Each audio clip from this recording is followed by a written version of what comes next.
Hey guys, welcome to episode 3 of Uncensored. I'm your host Nina Silic, and in this interview I sit down with two-time kickboxing world champion Grant "Bomber" Barker. We talk about how Grant rose to victory with his vision impairment disability. We also go through the struggles Grant had with his daughter's battle with leukemia and how he got through that at that time. All coming up next on Uncensored. Welcome back to another episode. I'm Nina Silic and I have the amazing Cedric McMillan here with me today. When 9/11 happened and all that stuff, we got deployed and I spent a year in Iraq. When I was younger, so early teens into my early 20s, I suffered from bulimia, so an eating disorder that affects a lot of people. We have Grant "Bomber" Barker, two-time kickboxing world champion. Thank you so much for having a chat. Oh, it's great, really. Scott Evans. Scott, thank you so much for joining us. People who don't know, you used to be a Special Forces commando. When it comes to joining the army, I was backed by confidence. I was always an athlete. I could pick up any sport. I was quite good at each sport. These are their stories. Raw, real, and uncut. This is Uncensored.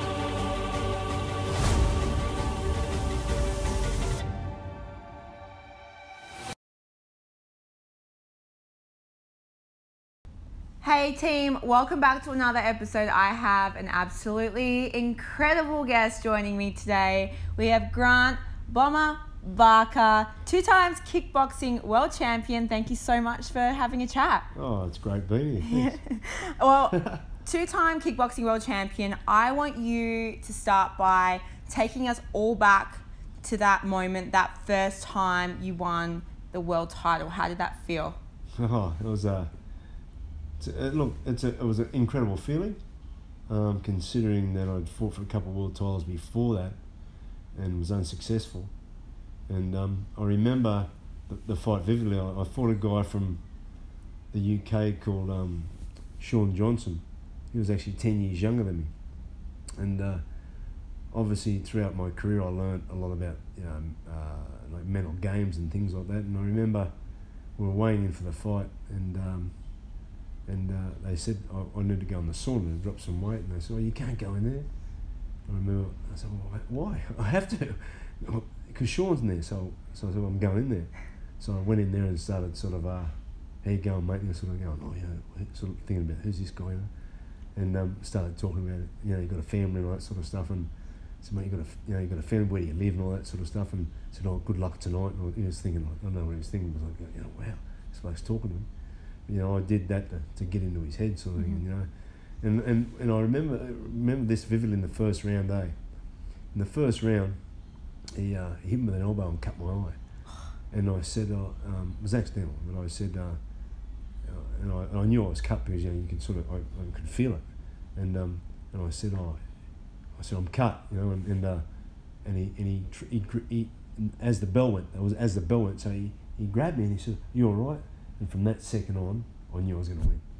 I knew 100% I was going to win because I played the game with him, Because like when you're a fighter, it's a funny game, and you've got to have that switch. You've just got to be a different person at a different time, and you've got to be able to switch it on and off.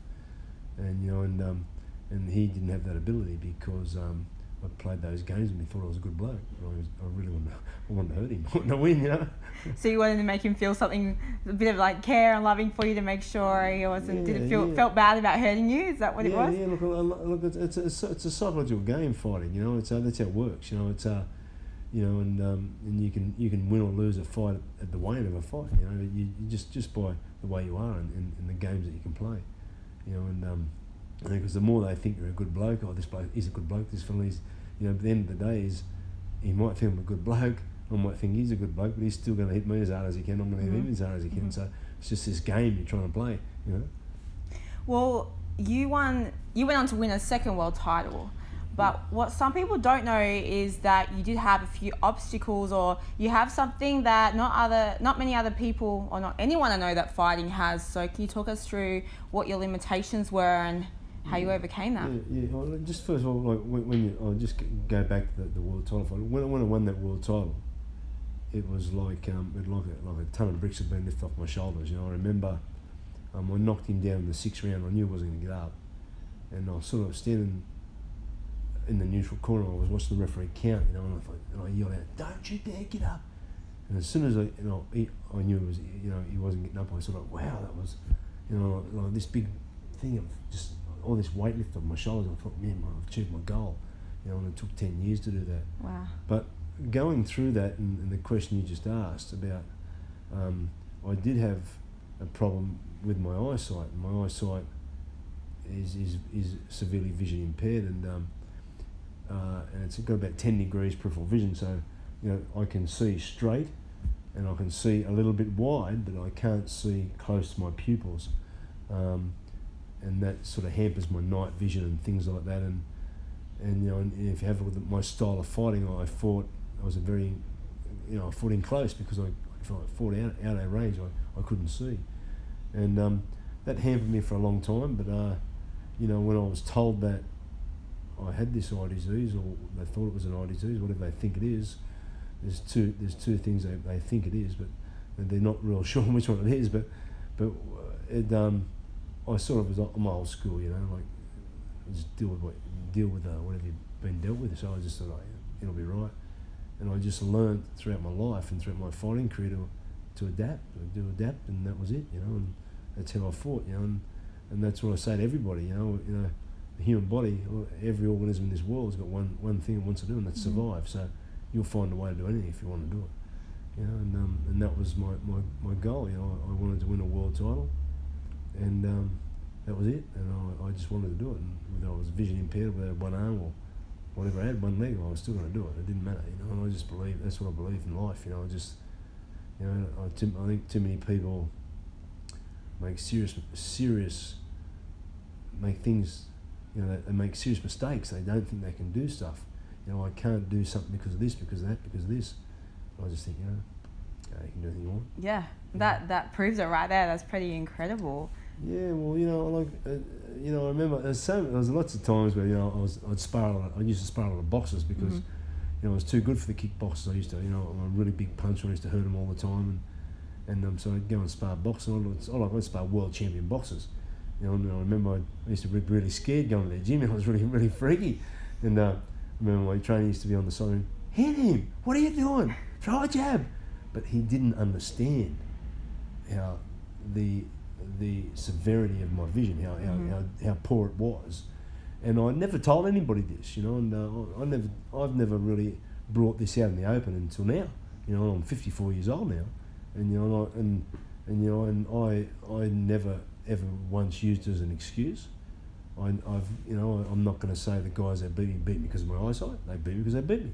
You know, and sort of now I sort of sit back and think, wow, man, I was pretty crazy to do that shit. You know?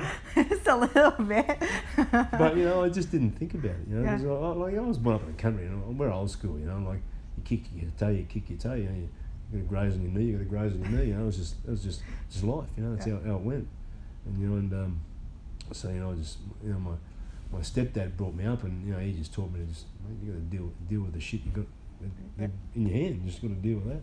Well, going back to when you were younger and growing up, I mean, we had a chat earlier this week, and you mentioned that you didn't even realise you had a vision impairment when you were younger. And I mean, how did they even let you fight in the first place? Like, talk us through that. That's great.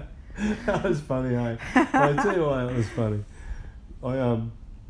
Look, when I got a boxing license, and this is back in '89, I turned professional, and so you've got to be, you know, and now they call it the combat sport. Obviously, it's all governed a lot better now, a lot of safety and stuff like that. And I went to the fight doctor and to get my new registration, and you need to have an eye test. So you know, they put the thing over your eye and say, you know, what can you see? What line can you see? I can see third line. What is it? B, Z, D, F. Perfect. Other eye. Perfect. Your eyes are great. Is there fair income? But there was no visual field test. Yeah, right. Like today they have a visual field test, but there was none of that. He was looking in my eyes and he said, "Man, you got something get like pits on your retinas, on your eyes." And he said, "It doesn't look like damage from a punch, you know, or anything like that." You know, and he said, "Look, you should go to a specialist and get this checked out, man." So I went to the specialist, and they've put all these drops in my eyes and they're checking things out, and she said, oh look, we think you've got this eye disease called retinitis pigmentosa. I said, what's that? What's that do? He said, oh, it breaks down the cones and rods of your retinas and it kills them, and you end up with tunnel vision. Really? I thought, I can see what you're talking about, you know. Yeah. So anyway, I got the piece of paper and the report, and I didn't just put it in the bin. I thought, I'll be right, you know. And anyway, because they passed me, the doctor passed me because of my boxing lice, so I could see straight ahead, right? So, and the boxing lice is about your visual clarity. So my visual clarity straight ahead was fine. Yeah. So I just didn't even worry about it, you know. And I just kept going with my career and just kept doing what I had to do. And every year, you know, I knew the doctor was a good guy. He knew me well, and he just said, "Look, man," he said, I'm gonna keep registering you. He said, "But if you start getting hurt and knocked out and stuff like that," he said, I'm pulling you up, you know. And so that's sort of what I did. And you asked about my second world title. That was an interesting one.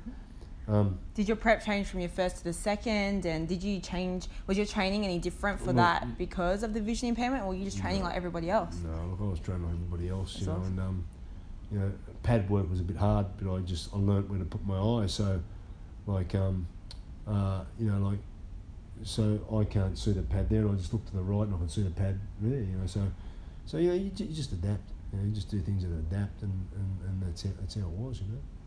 You know, and you just went through. Because if my trainer said to me, okay, we're going to do a right hook, a straight right hand, left hook, and a right low kick, well, I knew with the left hook, his pad's going to be there somewhere. So I just had to throw. I know I was going to be there.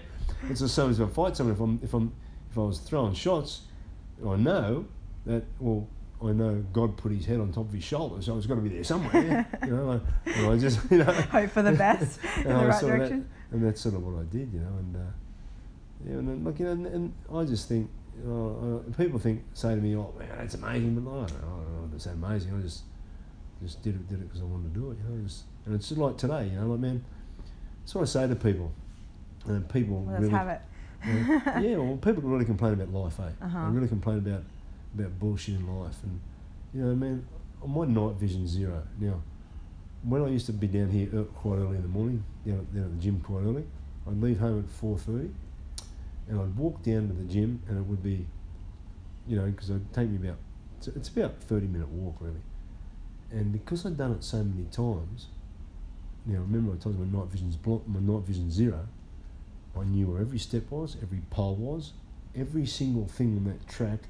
I could name it. I'd done it so many times. And people say to me, I thought you were vision impaired. I thought you couldn't see it in the dark. I can't.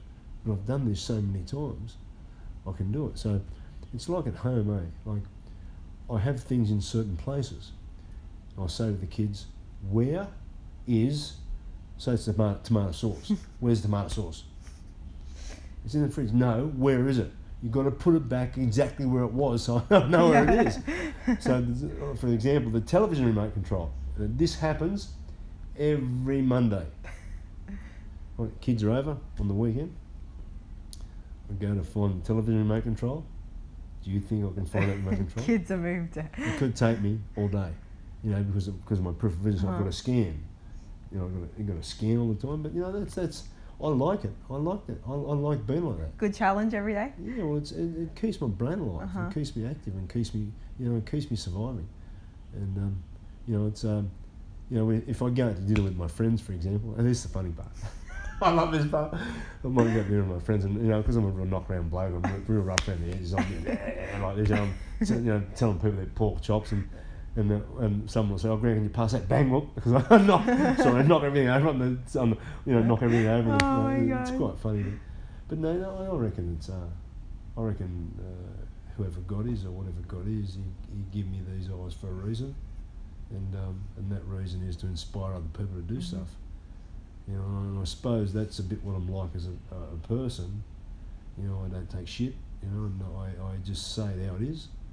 And you know, when I see people that complain about the minute things in life, I just tell them, toughen up, big fella.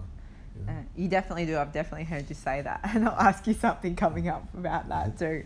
But I want to take you back. You know, with 2 world titles, I'm sure there was a lot of success and a lot of attention and everything after that, and you're a really successful businessman. Like, you had your own gym, and talk us through that. And were there any struggles, and did you struggle with the attention, and were there any struggles after that?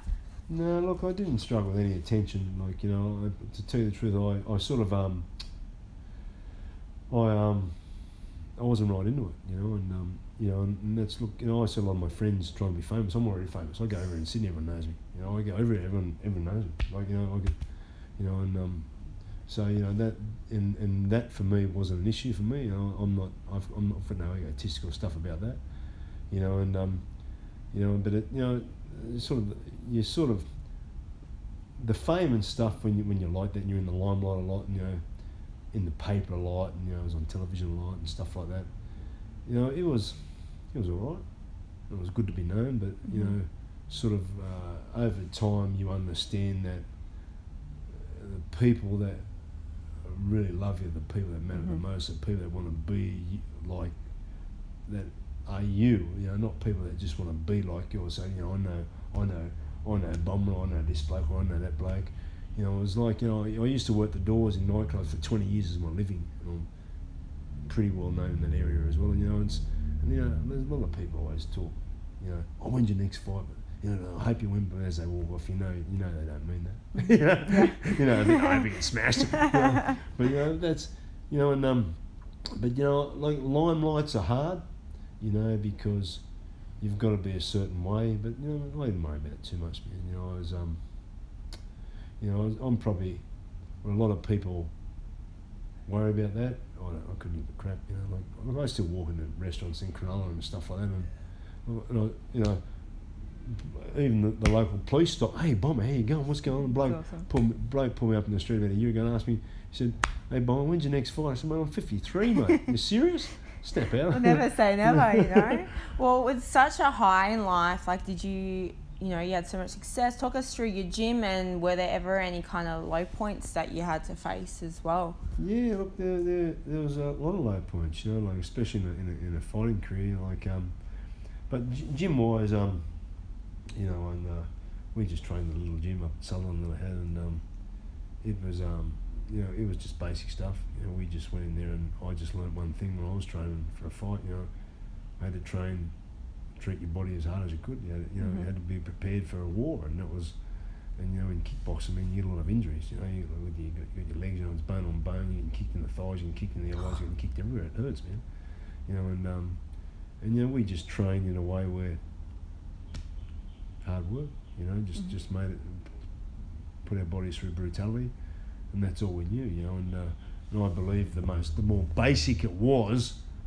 You know, the more basic stuff we had, it was the better it was. As long as we were grinding and grunting and sweating and snotting and stuff like that, that's all I cared about. You know, and you know, and the guys that come to train me, they took that attitude on because, man, I was who I was, and, you know, I just knew as a fighter I had to put myself through absolute brutality, and there was no science about putting yourself through brutality. You know, and that's what I rant to people today. You know, like, then, you know, in a fight, you know, in any sort of thing in life, any war in life, no matter what it is, the last thing you're going to remember is how much you squat, how much you deadlift, how many burpees you can do, how many push-ups you can do. It's what's in your heart that's going to pull you out of that shit. You know, and that's what I claim to have, and I know what I am as a man, and you know, and that's what I like about myself, and that's probably my journey. In my fighting career, I couldn't give a crap about world titles or belts on the wall. I couldn't care. You know, like, that's something that I just wanted to do. But my biggest journey for me as a man is to find out who I was and what I had inside my heart. And when you know that, you are capable of so much in your life. You know, and I find, you know, and I because I've been around a lot, you know, worked in nightclubs and stuff like that, and had my career around the world, I can pick men pretty good. I know what they're thinking, what's inside of them, what they're like, you know, and you know, it was a great journey for psychology, that one, you know. You know, and I remember this. I fought this guy. It was a massive dark American with a mohawk, and I said to my trainer, check this guy out. I was thinking, my God, and he was a mouse inside, you know. And I fought a guy called Mike McDonald from Canada. give me two of the hardest fights I've ever had in my life.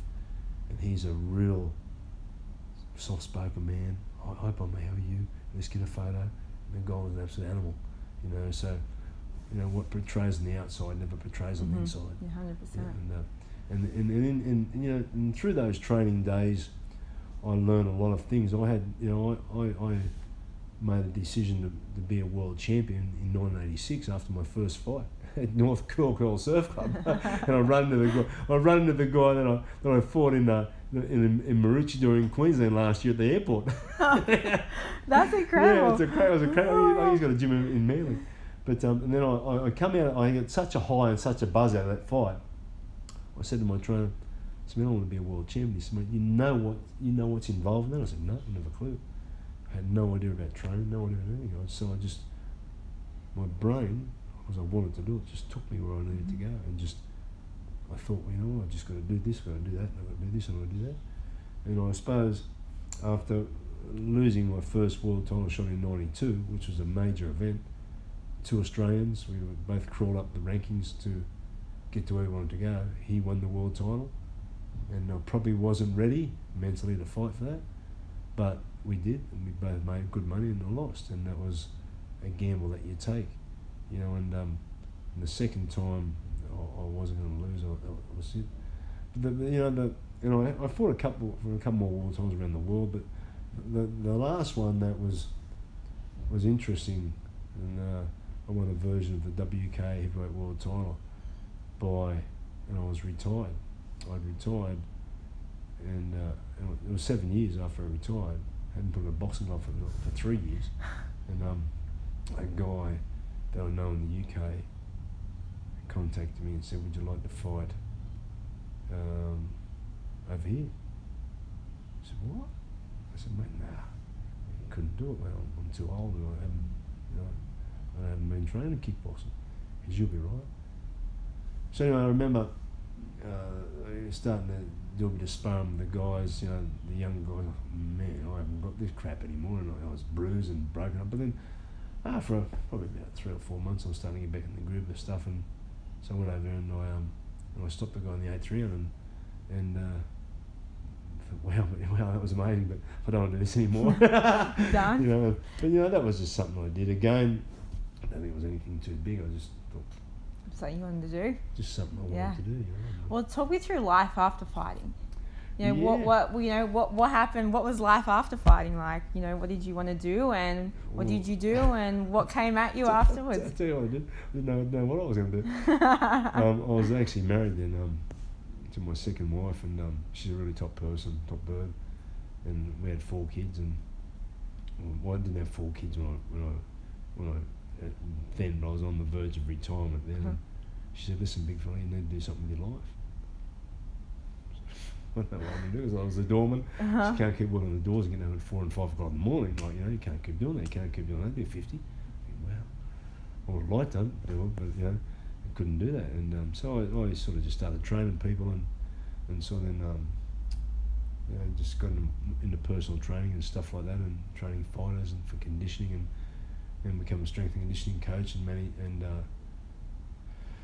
strength and conditioning coach for North Sydney Bears for a couple of years, and then just sort of grew into more of my mindset part of my training and things like that.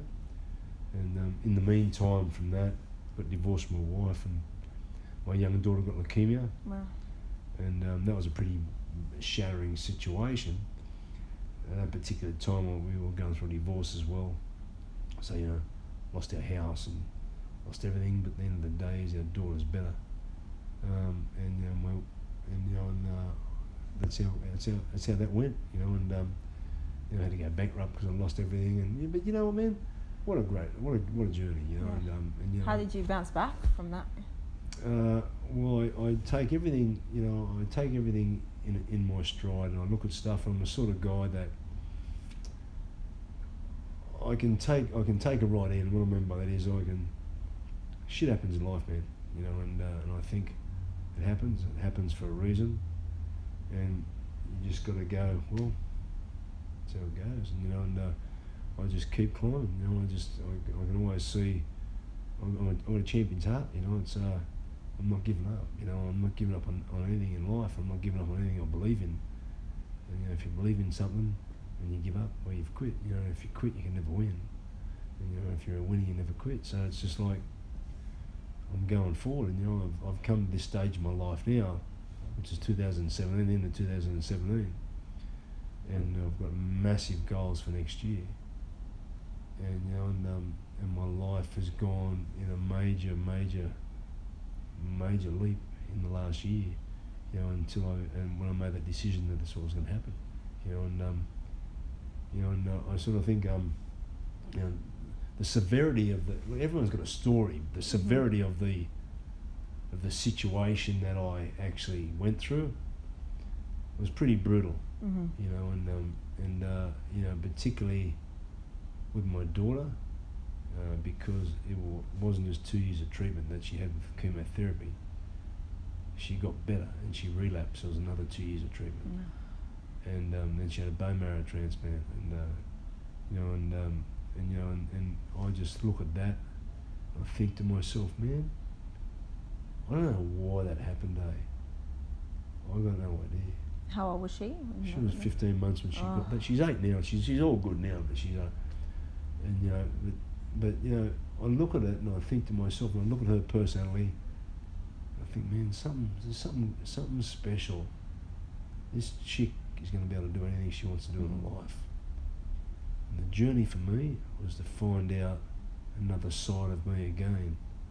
You know, and I believe finding out things about yourself, how you react under pressure, who you are. You know, and that is, most people die not knowing that. You know, and I think I'm rich because I know that. You know, and I know how I operate. I know what I think about stuff. I'm not scared to show who I am. If someone doesn't like me, well, man, that's cool, man. It's your problem, not mine. See you later. I haven't got a problem with that. It's your, you know, I'm sitting there. That's it. You know, and I've always had that fighter's attitude because, you know, and because of my stepdad who brought me up, you know, and just said, man, you just gotta get on with life and just never quit. You know? You've literally overcome everything that's been thrown at you, yet you're still, I find you just such a humble person. And I know being humble, your views on being humble are quite strong. Did you want to, let's talk to me about that. Talk to me about what being humble means to you and where you think it's kind of lacking in today's society. Yeah, look, you know, I don't think anybody can achieve enlightenment or whatever you want to call it, or calmness or whatever you want to call it, without being humble. You know, and I just believe, you know, like in what you touched on this before about you know, what's fame like, you know, and stuff like that. And, you know, I just got a belief, and like, you know, I might have won 2 world kickboxing titles, I might have done all this stuff, but it doesn't mean I'm any different to anybody else, you know. And I've never once thought I've been better than somebody else or anything like that. I've just been on the same level as those people. I've got a real soft spot for people that, you know, for people that are homeless and stuff like that. And you know, I once used to think, oh, you know, these people are homeless because they want to be homeless. But a lady took me down to Goulburn. I did a talk to these homeless guys. And man, I got a whole new perspective from homeless people. And what did you learn from them? I learned from not everyone's homeless because they want to be. You know, and some people haven't got what I've got. They haven't got that champion mindset that I claim to have. And it's people like me or whoever else it is to help those people and give them that champion mindset. They can go forward in their life and something they want to do. You know, and some of those guys there. One guy was married for 50 years. 50 years. His wife died. Well, what's he supposed to do? You know, like, he just lost the plot. You know, he was with his wife every day of his life for 50 fucking years. And suddenly she wasn't there. And for somebody to walk past that man and say, well, he's homeless, you get a job. They don't know what's happening in his life. And they're probably the weak people themselves. And, you know, so... And then I spoke to those guys and I inspired them, and I wanted to, you know, and I got on their level, man. I grew up with some of those guys, you know, and it's You know, because I think, well, man, I might have went through, my daughter having leukemia, went through a divorce, went through this and that, but you know what, that was nothing. Nothing compared to what those guys went through. Everybody's got a story, and every single person doesn't understand anybody else's story. You know, and yeah, definitely. you know, and it makes me sick. And you want to get me fired up, man. You want to get the bomber fired up. Get me fired up by other people running other people down. You know, and you know that really hits me home. You know, and you know, so this guy in the main street of Cronulla where I live, and you know, people was walking past him. I thought, you know what, man? And I was with my son, my youngest son, Seth. So I stopped. I said, "You all right, mate?" I said, "Seth, get some fruit out there. Give him a couple of bananas, a couple of apples." I said, "Give it to him. I said, give him some of those music bars. $20. I said, "Mate." And he started crying. And you know, I'm quite an emotional bloke. And I sort of got some tear in my eyes. I said, "Hey, man, listen, you don't have to be like here like this, mate. You don't have to be here. Someone loves you, man. You know. And if I come back later and you're still here, I'm going to take you home." You know, and he wasn't there, but you know, like just that sort of stuff there is, I believe, what I'm on this earth for. I'm on this earth for to help people have my mindset and the journey that I had in my fighting career and in my life and the adversity I went through. That is for a reason, because if I'm teaching somebody something, I can't teach that person anything unless I've been through it myself. You know, and so I look at things a lot different than other people. You know, and you know, and I like being like that. You know, and I think if we could help people, inspire people, and not even be great. Some people don't want to be great. Some people just want to be something. You know, and you know, some people don't have $100 million in the bank. Some people don't want to buy a house. Some people don't even have a family. Some people just want to do their stuff in life and be happy through it. You know, and that's what we're going to teach people. You know, right? How do you use your mindset with your clients? You train people still today, and I've seen you train. He was training yesterday, guys, and he is an absolute machine. I'm just saying, me and Jenna were sitting there out the window going, "Yes, Bomber," killing it, putting us to shame. But how do you use your mindset with your clients? Because you get a lot of people coming to you saying, "Bomber, I haven't trained in such a long time. I'm overweight. I want to get in shape." I mean, how do you use that? You know, that's an awesome question you just asked me, because I spoke to a guy this morning.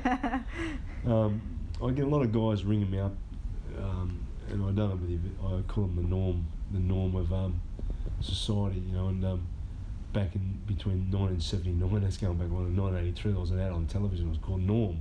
Norm had a big gut and he was drinking beer. Before my time. He was watching the television, and his wife just saying, "Norm, you know, you're getting obese." And Norm would say, "Well, what's obese?" And she said, "Well, you're getting fat and stuff." And Norm goes, "Yeah, really? Like, you know, I don't think I'm obese to you." And like, anyways, they had these ads on television. That's so good. Yeah, it's a crap one. They had those ads on television, right? I'm going to Google Norm later. You do it. So, you know, and they had these ads on television, and so to teach people, hey, man, be active. You know, so that was 30 odd years ago. So, you know, they're still telling the same story today as it was back then. You know, this guy calls me today, and he says, "Oh, mate, look, I need some training. I'm 116 kilos. My girlfriend said to me, I'm not attracted to her anymore," and blah, blah, blah, blah, blah. Now, I walked from home to the gym, which is 30 minutes. And I just went, I had him on loudspeaker, and in that 30 minutes I would have said 20 words, and he never stopped talking. I got into the gym, and I said, "Mate, I don't mean to interrupt you, but I'm going to. Mate, when you want to do something in your life, okay, and when you get rid of all those excuses you've just told me for the last 30 minutes, call me." You know, and that's what he mean. I said, "Mate, look, you've just made every excuse under the sun, from Woolawee to Cronulla. You've raved on about absolute shit, you know, and mate, every excuse you've got, mate. Mate, if you think your relationship is going to work, keep working. If you think your life's going to keep working, mate, you need to go to a dead set psychologist, because you're an idiot. You know, mate. So, mate, when you commit," so I said, "Mate," he said, "How do I commit?" I said, "Mate," gave him my bank account details, put the money in the bank, send me a screenshot of it, and we'll talk. Other than that, mate, good luck to you. You know, and I take that attitude with everybody in life. I'm not in the garbage. Either you do or you don't. There's only two things in life. There's no grey. It's either you're doing something or you're not doing something. In the middle creates total confusion. It's like if you're in a relationship. Oh, do you love me? I kind of love you. Oh, I need a break. What's a break? It's over. Oh, it's either over or it's on. You know what I'm saying? Like, and I think that is what we also need to be taught in life. And I teach my kids the same thing. What do you want? I take them to the shop. What do you want? What do you want? Make a decision now. Instead of walking up and down the aisle, make a decision. You know, and that's how I treat my clients, and I'm successful with that. And I'm not one that goes, well, you know what, man, we're doing 4 sets of squats today, we're doing bench press. That's not. I don't care. I don't care how muscly my clients are. I don't really care how much weight they lose, to tell you the truth. I don't care what they can squat. I couldn't give a rat's ass how fast they can run. I care what's between between these two things. The mindset. Because when you improve that mental muscle, every other thing in life falls into place. Yeah. You know, and I think what happens to a lot of guys my age is they, you know, if you think about what they do, you know, they're big drinkers. They go home, you know, they smell of alcohol over their wife, be aggressive to their kids, think it's cool playing the poker machines, think it's cool smoking cigarettes.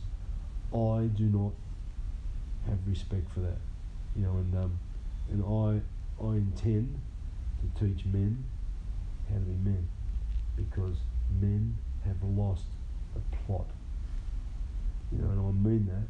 You know, you've only got to look at society today and have a look what's going on. There's no loyalty anymore. Loyalty's gone. Yeah. There's no respect anymore. Respect is gone.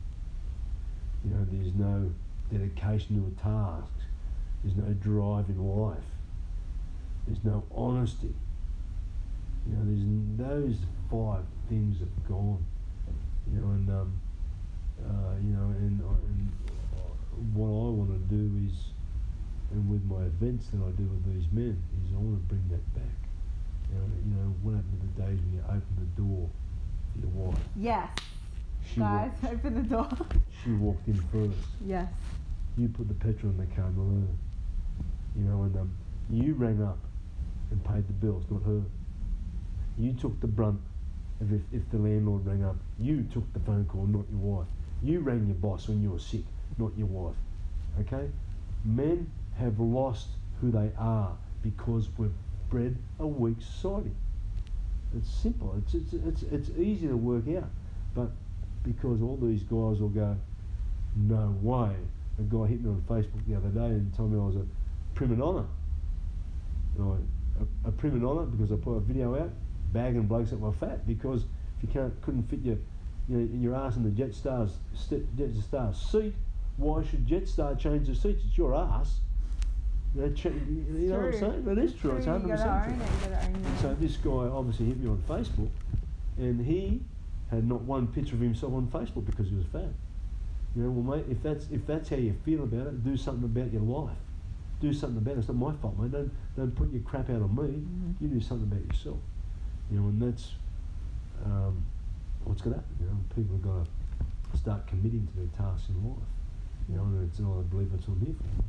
That's awesome. It's really good. It's crazy. Well, honestly, like, it's that I think a lot of people, a lot of trainers out there these days, you know, they don't have that kind of no bullshit approach. It's more helping everyone get to their goals, which is also great, but I think having that aspect of you and your rawness is something completely different. So, I mean, what do you think is, in an era where there's so many trainers, so many different training styles, mindset styles, and, you know, there's social media everywhere, everyone seems to be a trainer or some kind of influencer at the moment, what do you feel like the fitness industry is lacking, or, you know, what do you think's wrong with the industry at the moment? Look, you know what, man?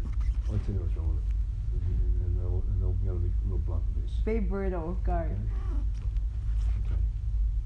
I've got people, all right? Say it's a person overweight, because the person lost 20 Ks. I'm going to do a course and become a personal trainer. That's good. Then we've got somebody that does a bodybuilding competition. Now, I'm going to become a personal trainer, and I'm going to be a nutritionist. Okay? We've got someone that teaches yoga. It's had a little bit of adversity in life. She wanted to cut a finger. Oh my God, I've had an infection in my finger, so now I'm going to become a yoga teacher and teach people to be enlightened. It's a load of bullshit. Because what we've got in this industry is we've got weak people teaching weak people. A week and a week equals weak. And that's the problem. We've got all these people come up and saying they've been through some sort of adversity, kicking your toe, okay, having a runny nose, being sick, or breaking your arm is not adversity. Adversity in life is about nearly dying. Understanding that, mate, you have got nothing left. And you come back, you grab that middle rope of a fight, and you drag yourself up there, and you look across, and there's another opponent, all G'd up, about to smack your head in, and there's only one thing that's going to get you out of trouble. That's this thing and what's in there. And, you know, and I think these young people today have never experienced that, and they're teaching people, they're talking crap to people because they're teaching people the wrong way to go. And they're telling people they're going good, and they're not going good. You know, and you think about this, and I said this on Facebook in a rant the other day. It's just like this. This is why this is happening. My sons play football. I said to one of my sons, what did you get? He said, I got a trophy. I said, what for? Did you get the coach's award? Did you get best back? Did you get best tackler? What did you get? No, I just got it for playing. In my day, you got a trophy if you won best forward, best back, coach's award. That inspired you. So if you won that coach's award, or whoever won those awards, that inspired you to become better. But now, we don't need to be better because we just get told we're good. Mm-hmm. So what's who's been better? No wonder we've run through we've got all this depression in life. We've got all these people underachievers. Oh my God, I really don't know what to do with my life. I don't know how to do that. I can't do that. Because we just give it to them. Yeah, they expect it. So why do they want it? And why would they go and work hard for it? You know, it drives me insane. You know, and here's another thing that it revs me up. In this industry, I've been a trainer for 30 years. Nothing's changed. Diet hasn't changed. Strength training hasn't changed. Cardio training, nothing's changed. They get all these newfangled angle words, and wow, that trainer's awesome. It's the same shit it was 20 years ago. It's true. You know, and you know, it's an absolute epidemic. An absolute epidemic. You know, I go back to one thing, and I went to uni with, just got his PhD in sports science and only works with athletes over 50. People say to me, a lot of people say, man, how do you do that at your age? Oh, well, you don't recover quick enough these days. You know, when you do something, you don't recover, and you know, you got to eat, you know, you got to make sure your nutrition's better. You know, I'll tell you this, not one day in my life, not one day have I ever woke up and said to myself, I'm tired. Not one day. Every day I get out of bed, I get out of bed with a purpose. A purpose to do something. A purpose to go forward. That's what a champion does. And people think, I'm tired, I get up, I wake up tired. It's got nothing to do with the food you ate yesterday. It's got nothing to do with the amount of sleep you had. What it's got to do is with your desire to achieve something in your life doesn't exist. I love that. Your desire to underachieve exists. Mm-hmm. So you carry on like, excuse me, you carry on like a fucking pork chop. Simple. Simple. You know, there's no reason to feel it. And you know what? But then I can't find nothing to do. I can't pinpoint in my life what I want to do. So what happens? You sit at home,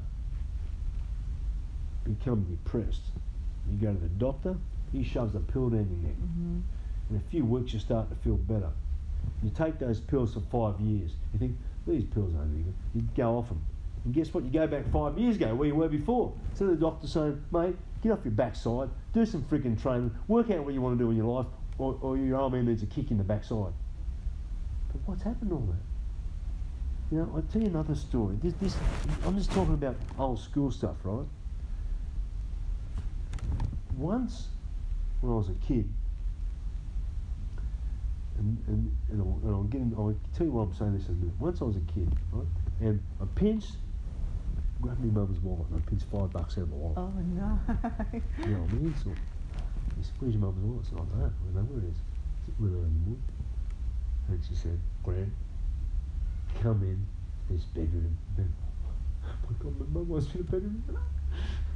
Man, she slapped my backside. From that day on, I could not take $1 off anybody else. I found a wallet with a massive amount of money in it, handed it over the bar, got it back to the guy. And you know, and that taught me not to do that shit, right? But today, we can't do that.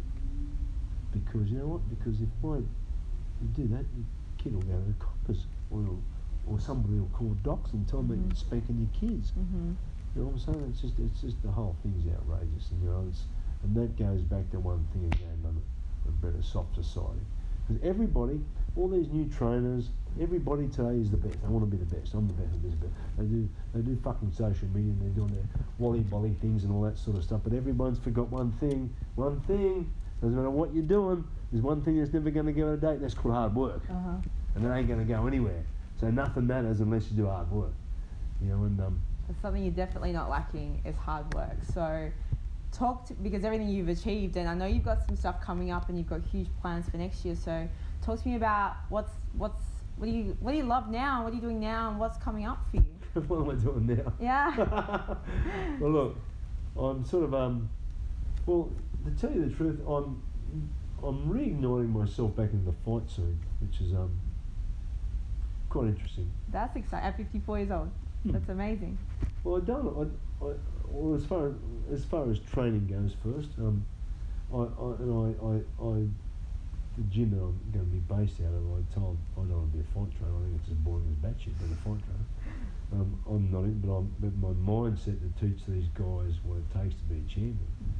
You know, and I'm talking about any champion. I don't think anyone has to win a championship. I'm just talking about having a champion mindset. You know, and with training and things like that, and you know, and teaching these guys, if you want to do it, it's the way you're going to do it. And so I'm sort of doing that. I'm doing events next year with the guys over 50, and I've got 4 of them booked out at the moment for next year, and that empowers me. I do all the training with these guys. You know, run around the block with them and do all sorts of stuff with them. And you know, and as soon as one of them complains and say, "Listen, big fella, I'm running in front of this group and I'm blind. So stop your whinging and let's kick some ass." So I'm sort of doing that. I'm running. I've just another business for my girlfriend, which is quite exciting. That's exciting. So next year is a year of going forward in my speaking. Also, I wrote an eBook on the 7 Principles of Champion Mindset. Oh wow. And I'll be speaking to a lot of some cool people next year for that. And they're things I like, and I'm very rough around the edges with my speaking. You're very to the point, so we like that. Well, that's what life's about, you know. And I think when you're to the point, there's no confusion. You know, it's just that's how it is. You know, but you know, the biggest thing for me is I don't lie. You know, I tell the truth. And don't get me wrong, I used to lie. I used to lie all the time. You know, and I learned through my experience in life that's not cool. You know, because if you're lying, bite you on the bum. You know, and so that was one thing that I made one of my goals, where I wanted to teach men to be men, and that was a major part of it. You know, and you know, I love that, teaching men to be men. Yeah. Well, you know, I think it's an important area. You know, and that's something that everybody's lost. You know, even my young boys, you know, if they speak bad with their sisters, hey, you know, and I used to speak bad to my sister, and you know, I've experienced it all, man. You know, like when you work in the doors for 20 years, you experience a lot of stuff, and you understand as you get older, man, that is not a cool way to live. It's just not cool. I could honestly talk to you all day. Like, seriously. So many stories with this amazing person. So, guys, if you're not following Bomber yet, you need to jump on the bandwagon. I'll put all his details below. But before we finish up, what we have is we have 5 categories. So I'm going to say the categories, and I want you to talk about first thing that comes to mind for you with these categories, okay? Sounds good. So we're going to start with advice. Advice? Listen to it. Listen to it. Yeah, because I'll tell you what, if I listen to some advice in my life, I'm going to be a lot better off today. You know what? I just had Scott Ebner on the show not long ago, and he said very, very similar things. So you guys are like in tune. Yeah, Scotty Evans, one good man. Absolutely. Okay, what about food? Look, you know, food, as far as food goes, food's food to me. You know, and simple. You know, like I just think everyone puts too much emphasis on nutrition. You know, to me, again, I said this one before. You know, we're an organism. If we eat a piece of that, we eat an apple. And the apple needs vitamin. We need vitamin C. It'll get vitamin C from anyone. It doesn't matter. Whatever else we don't need, we'll get rid of. So, you know, I just think food's food. That's it. Food's energy. That's it. You know. Everyone's probably hearing these noises. It's actually Molly down here. She wants to come up and play, so we'll put you up there. You're right. Food's food. Love that. Just get it into you. Just get in there. You know. What about travel? Travel. Look, I've done a lot of travel throughout my life. I'm not in it. Okay. Is that what you said, travel? Yeah. Look, I'm not in it. I spent 20 years traveling the world, and to tell you the truth, I'm very habitual. I like to be at home. I like to know where I am. One, probably because of my eyes. If I go to once I go to my girlfriend's, I'm out of the area, I'll fall over things and she goes, "You're right, yeah." You know, so yeah, travels doesn't really do much for me. Happy being where you are. Yeah, Perfect. What about media? Could be any kind of media. Media. I think social media. Look, social media, I think it's a lot of shit, but it needs to be done. I think I don't think Facebook's real. You know, but look, you know, that's a modern era. Remember, in my day, we didn't have Facebook. We just didn't have mobile phones. Well, when I grew up, we didn't have Facebook either until like I was a late teen, you know. Well, so. This guy said to me back about 2008, he goes, "You on Facebook?" I said, "What?" What is that? What's Facebook? Yeah, and then it's just grown from there. You know, even like when I was a kid, we had no mobile phones. And parents would be out when the street lights were on. It was 6 o'clock. And race your bike and everything. Yeah, no street lights. Yeah. So it's just modern era. That's it. You can adapt to it. Yeah. One last one, just miscellaneous. Just anything about you that you want to share. Yeah, there is something about me that I want to share. You know, and a lot of people get the wrong idea of me because I'm so upfront. But you know, man, I've got a heart of gold, and I love people. A lot of people take me wrong, you know, especially in Cronulla and stuff. I live because I walk past people and people say, "Oh, swim in the next day." So Bobby walk straight past me. I can't see you. Well, you know, I can't see you, mate. That's why I walk past you. You know, I might be in the office here at work and I'm focused on something. I just stay focused, and everyone's talking. I take my eyes off. I can't follow it.